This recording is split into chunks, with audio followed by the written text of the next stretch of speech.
जिहेतु नोंथांमोननि गासैबो चेनेलनि जुगै आसामनि आरो गुबुन गुबुन हादोराव थानाय बैसागो मोजां मोनग्रा साफ्रोमबो रायजो राजानो आङो आंनि गोसो गोरबोनिफ्राय गाहाम हामलायनायखौ बावदों। बे 9थि बोसोरारि बोसोर बराय बैसागो बराय हाबाफारि जिथु लादों सानजारि नोगोर बैसागो आफादा आरो बे हाबाफारिखौ जोंनो लानानै दिनै बेयाव मोनसे मेलबो लादों आरो बेयाव रंजानाय जागोन आरो जिहेतु बेयाव बैसागोखौ खुंनायनि ओंथियानो जाहैबाय खुंनांगौना खुंनाय जायाखै बेखौ खुंबाय थानांगौना खुंनाय जायाखै बेखौ खुंनायनि गुबै ओंथियानो जाहैबाय जोंनि बर' राव हारिमु बैसागोजों लोब्बा थानाय आसार खान्थिफोरखौ दिन्थिफुंनायनि मोनसे राहा लानाय जादों। बेजों लोगोसे दिनै जिहेतु मोसौ थुखैनाय बैसागोनि बे मोसौ थुखैनायजों लोगोसे दिनै 101टा मैगंखौ जागोन। बे मैगं जानायनि गुबै ओंथियानो जाहैबाय जे बे मैगं जानानै जोङो जाहाथे बेमार आजारनिफ्राय रैखा मोनो, जोंनि देहाया जाहाथे गोख्रों जायो। जिहेतु जों बर' हारिया आबादजों लोब्बा थानाय मोनसे हारि, बे हारि हिसाबै बे बैसागुनि उनावनो जिहेतु जों हाल खदाल लानानै दुब्लियाव मुखुब जानांगोन जाहाथे बेमार आजार जाया बिनि थाखाय जानाय जायो थारमाने। आरो मोसौ थुखैनाया जाहैबाय मोसौखौ थुखैस्रां लोबस्रां जाहाथे बेमार आजार दाजाथों, जोंनि आबाद मावनायफ्राव जेबो खहा दाजाथों बेखौ फोरमायदों थारमाने। आरो जों मोनसे बाथ्रा बुंनांगोन जिहेतु बैसागोआ जाहैबाय बर' हारिनि जिउजों सोमोन्दो थानाय मोनसे आयुजों सोमोन्दो थानाय मोनसे फोरबो बियो, मोनसे माहारियारि फोरबो बियो। बे फोरबोखौ नागारोबा जोंनि बर' हारिनि जिथु हारिमु बेनो आद्रा जागोन, बेनो आद्रा जागोन। बेवहाय गाहाय आलासि महरै दिनै नुजाफैनो मोननानै बाथ्रा दं माने बर'नि उथुमै होनना बुङो बर'फ्रा क'क्राझारखौ, खिन्थु बर'फ्रा नैबेबादि सानजारि नोगोर बादि जायगानिफ्राय बहुद खोथा माने मिथिनो गोनां दं। जायबादि डिसिप्लिनै जायबादि माने सोद्रोमथि देखायनानै बेवहाय दिनै प्रग्रामखौ खुंबोनाय जादों, बे खुंफुंनाया बाख्नायथाव आरो बैसागुखौ लाफानानै लोब्बा लाखिनानै खुंफुंनाय हाबाफारि जों गोबां जायगाफोराव नायबाय, नाथाय बेबायदि माने समायना नुथायजों माने डिसिप्लिनजों बैसागु खुंथायखौ जों खुब खम नुनो मोनो। आरो बेनिफ्राय जोंनि साखाथि फाखाथिनि मानसिफोर आरो जोंनि बर'लेण्डनि मानसिफोरखौ लाफानानै लोगोसे साखाथिनि गुबुन गुबुन हारिफ्राबो माने सोलोंनो गोनां दं बहुद। आरो बिदि जुदि खालामोबा जोंनि गेजेराव खौसेथि फैगोन, जौगानाय फैगोन।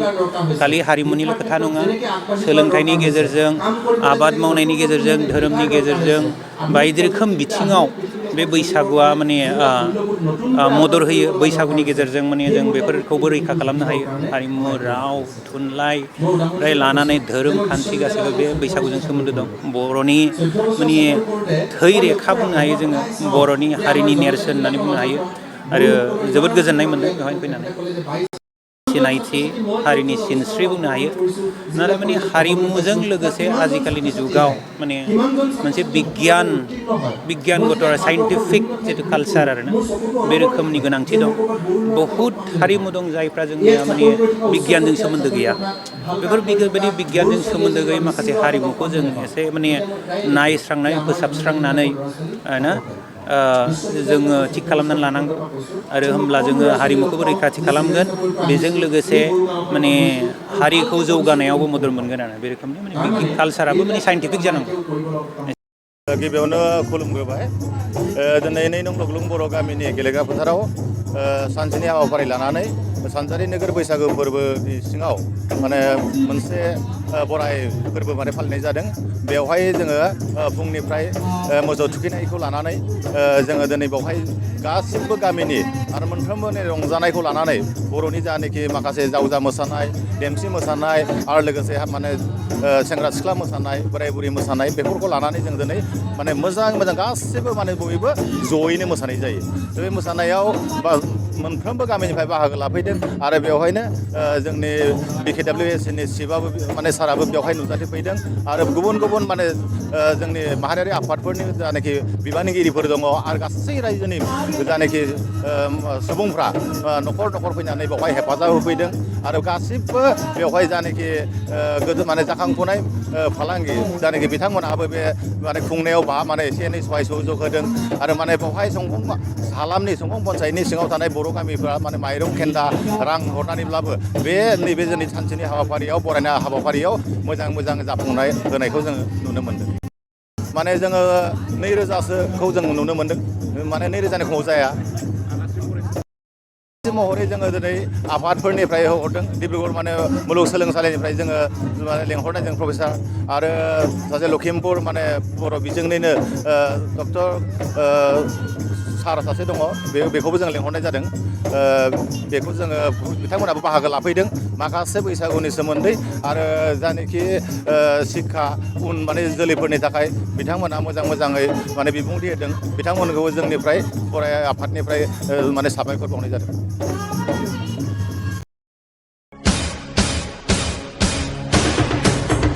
नोंथांमोना गावबा गावनि गथ'खौ सासे राफोद गेलेगिरि खालामनो गोसो दं नामा? रायजोआरि हादरारि हादर गेजेर थाखोसिम गेलेगिरि खालामनो गोसो दंब्ला नोंथाङा गोबाव दा खालामसै सासे राफोद रोंखा-राखा गेलेगिरि खालामनो थाखाय नोंथाङा जानजि खाफ्रादो आरो मुं थिसनहैदो